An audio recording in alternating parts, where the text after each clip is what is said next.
All right, guys, today I'm actually having a conversation with a really talented vocalist and lyricist, and she has a couple of questions about getting started with sync licensing.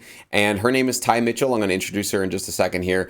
I wanted to bring her on here so we could have a conversation about where she is with her career, her music career, and also a lot about her hesitations or her uncertainty about how do you really get started in this business. What kind of skills do you have to get started? What do you really need to do in order to make sure that you become successful in the sync licensing business? Because as you guys know, it's a very different thing than putting out artist music or putting out music videos, trying to build up social media fans, that kind of thing. Sync licensing is an animal, it's a beast all of its own. And so Ty reached out to me and she had some really great questions. She was actually really a little concerned that maybe it's too late for her. Maybe this is not going to be something that she would do well at. And she just had a lot of questions about it. So I said, you know what? You're certainly not alone, because I know a lot of people watching this right now feel exactly the same way. They're probably in the same boat as you, Ty, and they're probably not sure whether or not this is actually going to be something that could be a long-term plan that they could succeed at.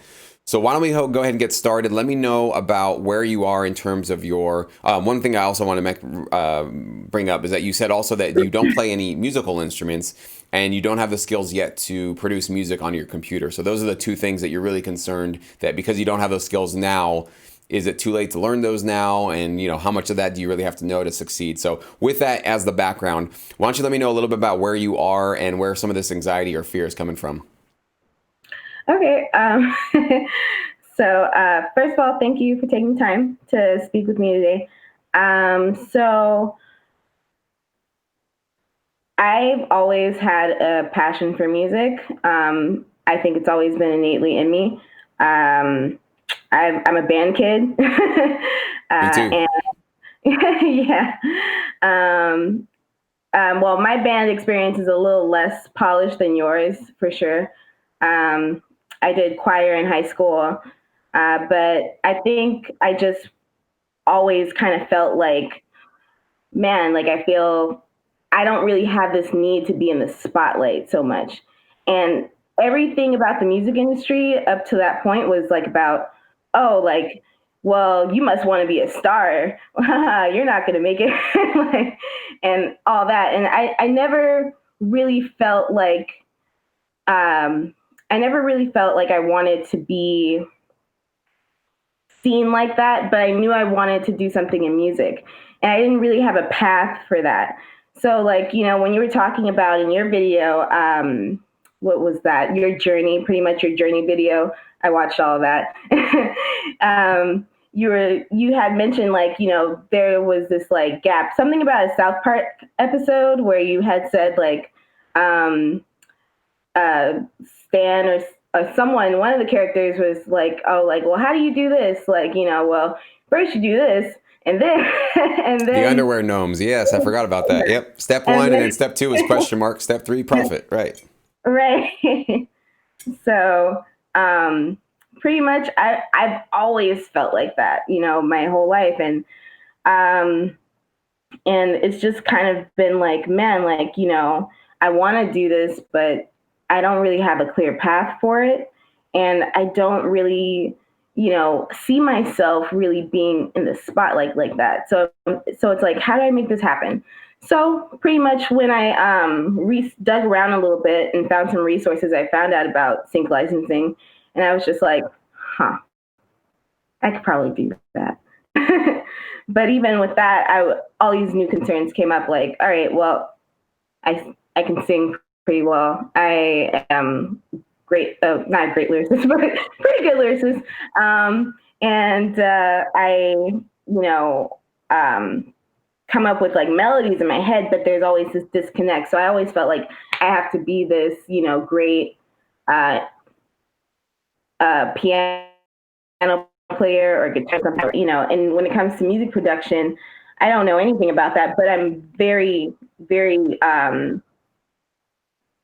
interested in learning. More than interested, like I want to learn. Like I want to get there. So I'm sorry if I'm coming off a little scattered.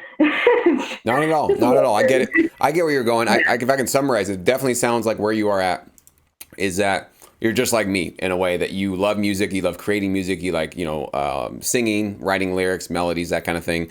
But you're not necessarily the type that wants to be in the spotlight. You're not looking for essentially touring, being on stage, kind of going through all that stuff that usually you think of when you think of a lyricist or a vocalist. Usually it's like there's a spotlight on you, right? And so you're kind of Yeah. more comfortable being in the writer mode, in the producer mode, kind of behind the scenes, right? It kind of sounds like where you're at. So yeah, same as me. I did have bands and I did play live. There was definitely a lot of fun with that, but I actually always had way more fun at home or just in a studio creating music and producing music and making beats and all that kind of stuff and just writing. I just like the process of creation because when you're playing live, it's like you're performing. It's a different thing. It's actually more I liken when you're performing and you're touring and doing the live thing, you're more like an athlete than you are a musician in a weird way because it's a very physical toll that you have to do. Especially as a lyricist, as a vocalist, your vocal cords you got to be really careful you don't blow those out. And it's very taxing because you're just energetically out there. I mean, me as a drummer, it's just like it's a workout every single time you go up there. So there's much more of a physical demand on you. Whereas when you're in the creative process, it's really more mental and also obviously emotional when you're really coming through to it. So you're probably very similar to me in that you really enjoy that creative process, maybe more so than the kind of athletic sort of physical side of performing in arts. So that for sure is one way that that sync licensing definitely can be a great fit for you because that's all we do. There are no performances, there are no red carpets, there are no worrying about getting yourself in a spotlight. Most of the time we don't even get credit in this business. You just usually get, if you get the placement, it usually just goes into the TV show in the background or the foreground. And then hopefully sometimes you get an upfront sync fee, sometimes not. But hopefully most of the time you're going to get that royalty at the end. But there's no credit, nothing even on the screen that says your name for the most part. We're kind of the unsung heroes of the TV business. But for me, doesn't matter. I'm okay with that. It sounds like you're actually going to be fairly comfortable with that as long as you're being valued for your work, right? So that's definitely a personality trait that I think will tell you that yes, you're going to be a good fit for this industry. Now, let's get into the not playing an instrument and not knowing how to produce with a like a program, right? Whatever it is. Those are basically skills. I would just say one thing that even though I do play drums, I have my drum set back there. I can play guitar. I these days don't really do too many live performances on my tracks. Sometimes I do. Sometimes I'll plug in that electronic kit and do that. Once in a while, I will plug in my live guitar to do something. But these days, the sounds that everybody can work with and have access to are almost pretty much, I think we're already to the point where everything that you want to do, if you want to play something live, you can probably find a MIDI version of it, a virtual instrument version of it that sounds just as believable, just as beautiful, just as live, just as authentic, right? Now it's going to be, you have to learn how to play it differently because playing a guitar, it'll just sound like an authentic guitar. But when you're playing, let's say, a guitar on a keyboard, you're going to have to adjust how you perform it and maybe adjust, different settings to make sure you try to give that authentic feeling to it. But these days, I think the only instrument that you really have to, I wouldn't even say master because I have not mastered the keyboard, but just knowing how to play the keyboard in a fundamental, basic way is actually it'll be your key to unlock every sound, every type of genre, every music style that you want to produce. It's all coming through a MIDI keyboard these days. So I would say if there's one instrument that you want to focus in on, that you really want to get good at, is get a keyboard. I have pretty much the cheapest MIDI keyboard you can get. It's an M Audio. I think it's like Keystation 49, maybe $80, $90. One of the cheapest, no frills, no fancy stuff, nothing like that. And I'm not a keyboardist. I took piano lessons as a kid, and then I wish I would have stuck with them, but I stopped. So I would say that like getting really comfortable behind a keyboard will be the best instrument for sync licensing because that's the instrument that you can play drums on, strings on, guitars, bass, synths, leads, all that kind of stuff, right? So and essentially you are a vocalist. I would say having the keyboard skills is obviously going to be number one. But of course, you're going to want to sing on your own tracks, right? So how familiar are you with vocal production in terms of setting up a microphone, getting good levels, mixing audio, all that kind of stuff? Are you at the beginning of all that? I am like such a baby when it comes to all this, and just going back to like the emotions of it, it's, you kind of growing up with my particular background, like, I just felt so defeated. Like, for example, if you don't mind me like going into this, but I went to a performing arts high school in Long Beach, California, called Renaissance. So I was there for a year and loved it. I really felt like my people were there and like I vibed well.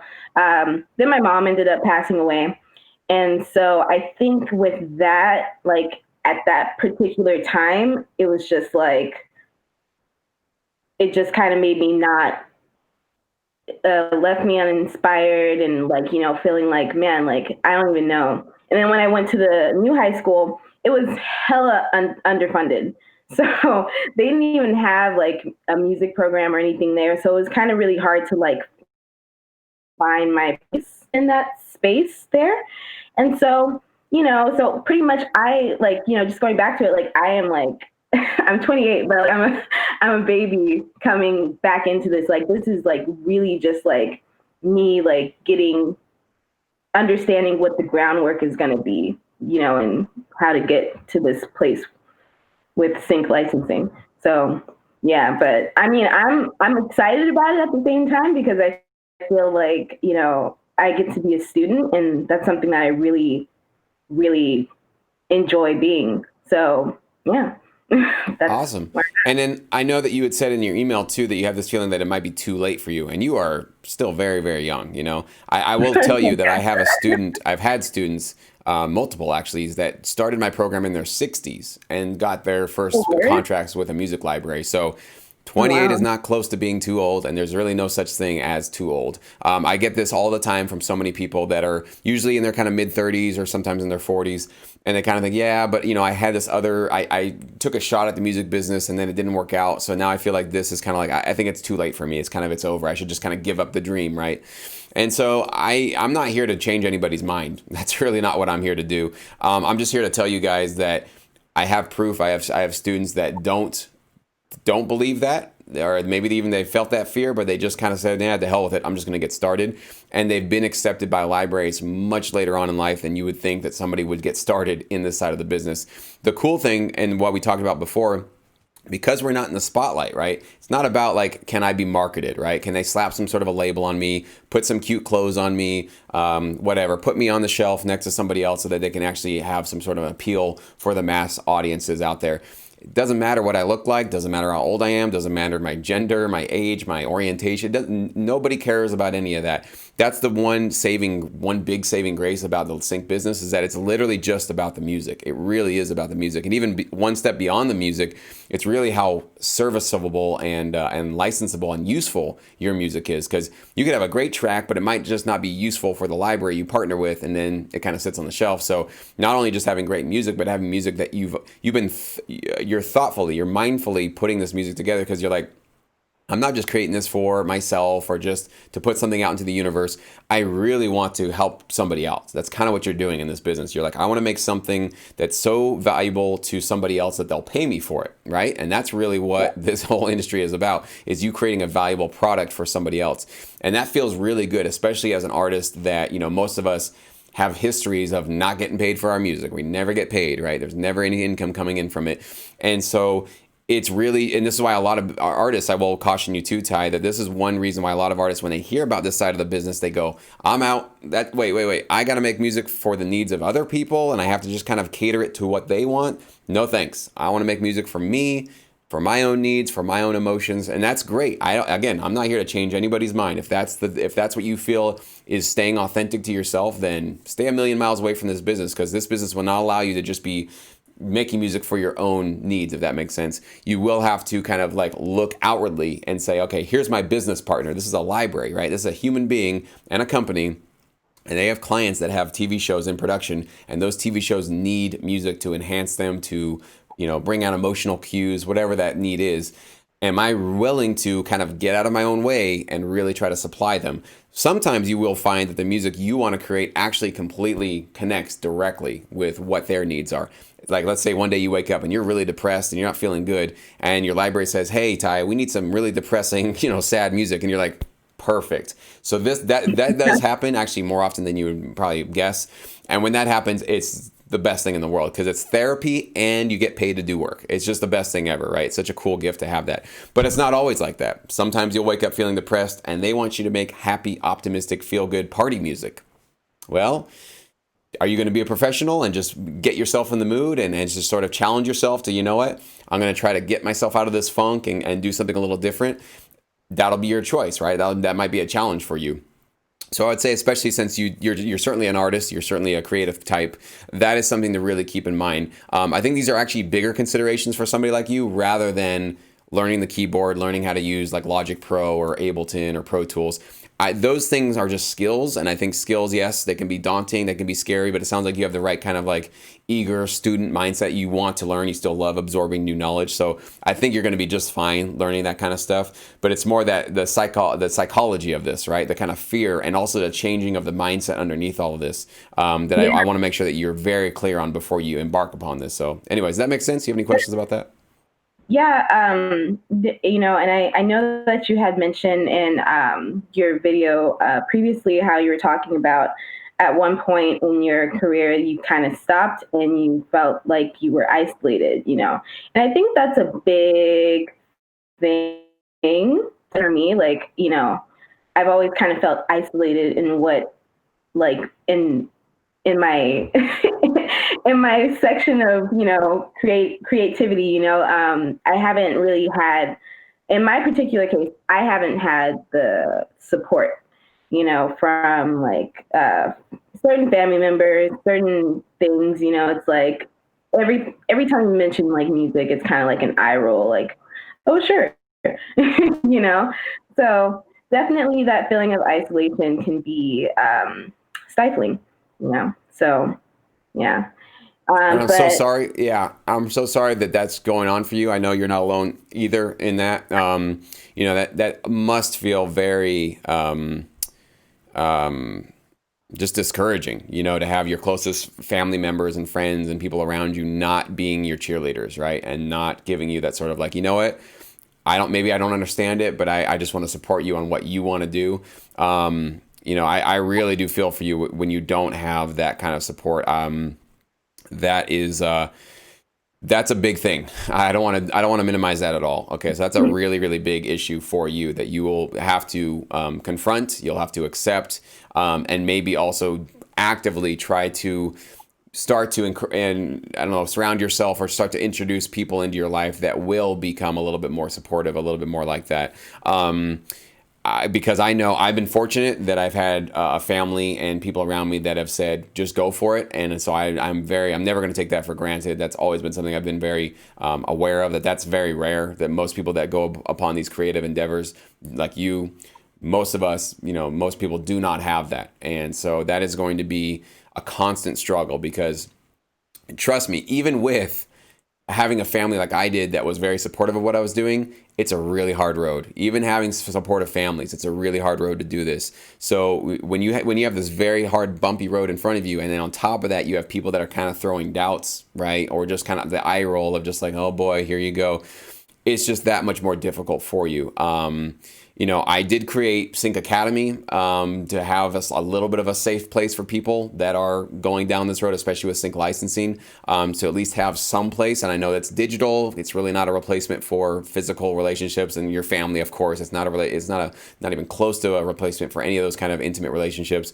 But it is a positive place, and it's something where you're not the only crazy one, going for this really fun thing that you're doing. We have actually over 1,000 members now that are all in there and being supportive. And I do facilitate that culture because I try to lead in that way to put out positivity and encourage you guys and also hold up success stories. Hey, this is one of our members that just got a placement, just got accepted. And I also encourage anybody, like if you're having a bad day, if you're disappointed, you have a family member that kind of doubted you and you're not feeling good, like share it. At least the first thing you can do. And I do appreciate you, Ty, for sharing that with me. I appreciate that honesty. Being vocal about that stuff is always the first step, right? Not holding it to yourself and just like letting that feeling of isolation or demotivation kind of hold you down, because it will. The more that you kind of keep it to yourself, the more that's like an anchor, right? It's holding you down. And when you share it with other people, it's like less of a burden on you, right? So it definitely does feel, hopefully it will feel a little less of something that's kind of weighing you down or holding you back. That is a really, really tricky situation, though. One thing I do tell people that are in that situation is you try to send them one of my videos if you'd like to. I do have the one video that I think actually is. So many people have told me that this one video actually convinced either their husband or wife, like that they weren't crazy, that this is actually a real thing. I have a video called "How to Earn," I think it's $2,500 a month in sync licensing, and I'll post it below underneath this video when we post it, so anybody who's watching now can check it out. But it's basically my conservative estimate for how it will take about at least a year, I think, to get to that number, and that's with a lot of hard work and a lot of consistency. But at least it's something that you can point your family members to if they're curious, if they have that, it doesn't mean that they're necessarily going to watch it. But if you're having a hard time conveying to them, like, this is not a pipe dream. This is not me thinking I'm going to become the next Mariah Carey or something like that, having a 1 in a million shot of doing something incredible like that. This is much more practical, actually. This is much more based in reality. It's based in a service mindset. I am basically honing a craft here. I'm going to be serving a multi-billion-dollar industry where there's a lot of income and there's a lot of room for talented artists. And there's companies they're not like record labels saying, we don't want any unsolicited submissions. They're all saying, give us music. We need a lot of music. So I will definitely link that below, and I'll certainly send that to you, Ty, if that helps for you. Yeah, thank you. Yeah, and I feel for you on that one. That's a tricky one. Again, I don't know what else I can. I don't think I can really give much advice in that because I'm not I'm not qualified at all to talk about interpersonal relationships and family relationships. But I just know that you're really not alone with that. You're not obviously I think you know that you're not the only musician vocalist that's dealt with doubting family members and that kind of thing. And part of it though, moving forward into the future, I think one thing that maybe I could say this that might help is, at the end of the day, you got to live with yourself, right? Like if somebody tells you, Ty, you really got to go get a job doing X or Y, or you should go be an accountant, or you should go do this. That's a more stable job. They can give you that advice, but in 10 years, let's say you took their advice and you're sitting in that accountant job that you just don't like, you never really in love with, but you kind of took it out of fear. They're not the ones sitting with you in that cubicle 10 years down the road, feeling that fear and that anxiety and that regret of like, I made a choice that I didn't really like. They just made the little suggestion 10 years back and then they got out. You're the one that stayed with that decision those 10 years later, right? So just remember that. Like that helps me when people, and this is for everything in life. Somebody tells you like you should buy this, you should do that. Like everybody gives you all these pieces of advice. They always, a lot of times, they think they want to give you. Sometimes it's out of love, but sometimes it's also out of they just want to have you live in a way that makes them feel better about themselves or whatever. Human beings are very complicated, weird creatures, right? But just remember that like it's always your choice, it's your decision, and so I always say it's better to like if you're going to go for what you love, it's better to go for it and fail big, right? It's way better to go for something and quote unquote fail. I don't really think that's really a thing. I think what it is just that you will discover as you go through this process there, you're going to learn a lot about yourself and decide, you might start with sync licensing, be a year or two into it and realize, you know what, because of sync licensing, I discovered this other thing and I'm going to go for that now, right? So I don't think there's such thing as a failure where you basically go into something and then hold on, reverse, back up, let me go back to where I am. That never happens. What happens is you go into something and you take a look around and you realize, oh, there's some other cool things I can kind of learn, or there's new skills, or, in this process of you conquering this fear and going through the point of like, my family and my friends are telling me not to do this, but I'm going to go for it. I know it's going to be tricky. It's going to be tough, but I'm going to try to get support. I'm going to try to just believe in myself. I'm going to try to, use affirmations. I don't know if you're familiar with affirmations about giving yourself positive self-talk, writing things down. I'm a huge fan of affirmations. I have them all over my computer. You can't see them right now, but they're all over my computer. So I am 12 years into this business and I'm fairly successful. I still use them because there's still things in myself that I have doubts on. There's still things that I don't know for sure that I am 100% confident in. So I'm trying to boost myself up as well. So just know that like it's your choice, and I do recommend everybody go 100% into where you feel that compelling feeling, right? Wherever that feeling is that's driving you towards it. It's your choice, so you can ignore it, but just know that you're playing by other people's rules by you do that. So just try to play by your own rules. Hopefully that helps. Yeah, and I find that it like haunts you, when you would try to ignore it. I'm telling you, like it's circled it keeps coming back up in my life. Like it, I get a job somewhere. I'm thinking like, okay, I'm going to do this, and I do it, and I enjoy it for a while. And then, but it's always in the back of my head, like music, you know? And so it's definitely about like, learning to listen to myself and, trust myself. You know, I was listening to a podcast and someone had said this quote saying pretty much, you know, when you learn to trust yourself, you're trusting in the source that created you, something like that. Like I'm not like super big into like, religion or anything like that, but it definitely resonated. So, yeah. So, Absolutely. I would totally agree with that. I read this book. It was called, I think it was called The Artist Way. And it had this analogy about how we creative types are like sharks. And sharks, most species, I found a couple that don't do this, but most species of shark have to keep swimming or else they die. They literally have to just keep moving, keep moving, keep moving, because that's how they can get the oxygen to move through their gills and they can process it. Obviously, I'm not a marine biologist, couldn't tell you all the specifics on that. But I thought that was an interesting way because basically the analogy is that we creative people always have that compulsion to create, right? And for you, it's music, it's singing, using your voice, whatever it is. And that's us having to swim. And we find that the further we get away from that, the more depressed we get, right? The more bummed out we get, the more anxious we get, the more we feel just down about everything. It's because we're not swimming. We're kind of like these depressed sharks standing still, not getting enough oxygen into our lungs. So we don't feel like we're functioning properly, right? So it is a gift and a curse at the same time. It's both. yeah. Because it would be nice to once in a while just turn that thing off and go like, can I just be a regular human being and not have to always create? And it's like, nope, you really do. Oh, God, right. You really do. Like you really have to. But the cool thing is you're going to find many different, because sync licensing is not going, I can guarantee you this, sync licensing is not going to be the end all be all of your music career or your not even music career, just your artistry, your creativity. It is going to be one chunk of it. It'll be one. It could be a big chunk. It could be a medium chunk, a small part of it, whatever it might be. But it's just going to be one place where you basically are giving your talents to the world, right? And you're giving yourself to the world. So I think the more, it's kind of like why in a lot of my videos, I don't know if you've seen some of them, but I really don't like this idea of life when people say life isn't fair or somebody didn't give me a fair shake or, I don't like this, I don't like that. I feel it's such a defeatist kind of victim mentality that kind of puts you in a lower position in life. And same thing with this, where it's like, you could think that like, gosh, if this feeling of having to create stuff would just go away, then it'd be great. You're kind of always fighting with it at that point. It's always this battle, right? As opposed to just accept it. Life is not fair. Good things happen to bad people, bad things happen to good people. You know that for a fact. I know that for a fact. And life just kind of throws stuff at you, and it's really up to you to decide whether or not you want to turn those hardships and that struggle into opportunity, right? You make the lemonade out of lemons, right? And so it's always a choice for us. We can't choose what happens to us, of course. Things just happen to us, and we're born in the families that we're born in, and we have a lot of times the kind of natural abilities that we have, but we can always add to them, and we can develop skills, and we can learn new stuff.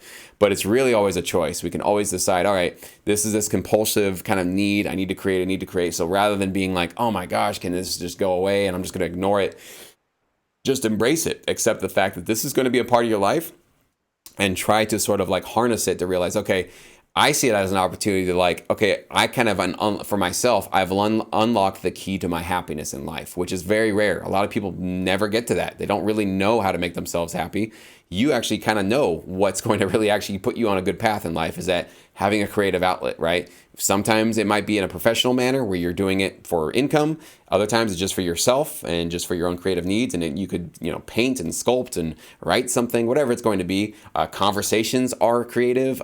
Dancing is creative. So art is not just limited to the forms that people usually put them at. Like this conversation right now is a dance that we're doing right now, right? It's completely improv, nothing scripted. We're just kind of going with it. So you can have creativity all throughout your life, and it's just cool to embrace that kind of stuff. So I would definitely encourage you to just embrace who you are. You're a creative person. You have this urge to want to be creative, and just embrace that and accept that and take that as your challenge and also as your opportunity to live a really fulfilled life in whatever way you go with it, if it's sync licensing or other places. Right. Right. Yeah. That makes sense. Thank you. course. Yeah. Do you have any final questions before we wrap up here? Anything about getting started, where to learn stuff, anything like that? You know, I had made a whole list of questions. I'm like glancing at them. Let's see.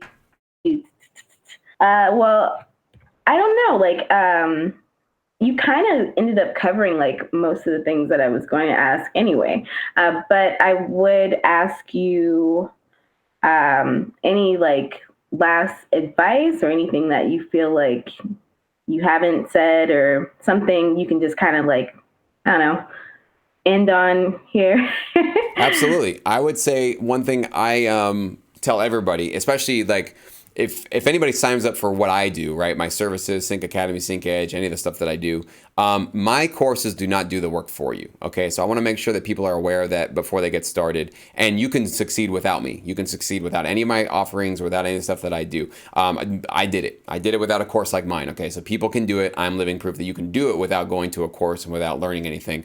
However, take advantage of the fact that there's a lot of free resources out there, and especially with YouTube. And obviously my channel, hopefully I'm sure it's been something that you've been kind of watching a lot, and definitely dive into Yeah. all the tutorials that are there for you. That's why I put them out there. There is an element of you kind of have to, you can take somebody else's like path. You can take my advice. You can take anybody else's advice who's done well in sync licensing, but just remember that it's not your path, right? It's not you. Like I'm not you, you're not me. So something that makes sense for me, for what worked for my career, for how I wanted to go with it and the style of music that I did is not what you're going to do, right? And so just remember that like, you know, a lot of times with online courses and online teachings, there can be this like belief that you're like, well, as long as I just go to this course and pay for this thing, it'll just kind of walk me through their footsteps and then I'll completely be successful. And there's a little bit of truth to that there's certainly a blueprint, there's a plan, there's a path. It's kind of like the way that I say it is that like everything that I do and that other people do with their courses is they're basically giving you GPS directions or a map, right? Remember maps? There was these paper things we used to have. Actually, they're giving you a map of here's a path to success. Now, does that mean that they walk the trail for you or that they drive your car through the GPS directions that get to, no, I'm not walking your trail for you. I'm not driving your car for you. I'm just giving you the map. That's really all I'm doing. So you have to realize that like, as you go through this journey, you'll say, hey, Jesse told me to take a left, but actually my gut and what I'm seeing right here tells me to maybe take a slight right. Because I think for me in my journey, this is a better path. And you're not betraying me or anybody else's advice by doing that. You're actually doing something very wise, which is being true to yourself and realizing that my path might be a little different than Jesse's, and that's okay, right? So a lot of it is about like trusting yourself, trusting your intuition, going with your gut. Obviously taking the advice of people that have come before you, because that's really a wise thing to do so that you don't have to make the same mistakes that I made and a lot of people make. But also just always be true to yourself to realize that your journey is going to be different, right? And your journey is going to be different from anybody else's. And that's great. And that's a really good thing. And in fact, the more that you start to see that, the way that you're like, hey, I'm doing well, I'm getting placements, I'm getting accepted, or in the beginning you're like, I'm getting better at producing music, I just learned how to, you know, get my vocals to show up and they sound great and now I'm mixing them, whatever. As long as you're seeing the benefits and you're seeing the progress of like, hey, this week I'm doing things that I couldn't do last week, or this month my music sounds so much different than it did last month, you're doing something right. You just trust the process, that it might not be the same process that I took or that anybody else took, but it's your process. And as long as you're seeing that kind of progress moving forward, then you can trust that you're on the right track. Thank you so much. You got I it. Awesome. really, yeah, Awesome. Thanks that's so much great. for being with me today, Ty. I really appreciate your honesty and letting me know where you're at. And I hope this helps. And for anybody else that's obviously watching this, I hope this is encouraging for you to just start doing work. Just get out there and start doing it. None of this will do itself. None of this work will do its own work for itself. You have to obviously get your fingers on the keyboard, download that DAW program, learn how to, you know, produce, mix, master, all that kind of stuff. Even if you don't sign up for anything that we do in Sync Academy, YouTube is a university. It is the biggest university that's ever existed on Earth and in the history of mankind.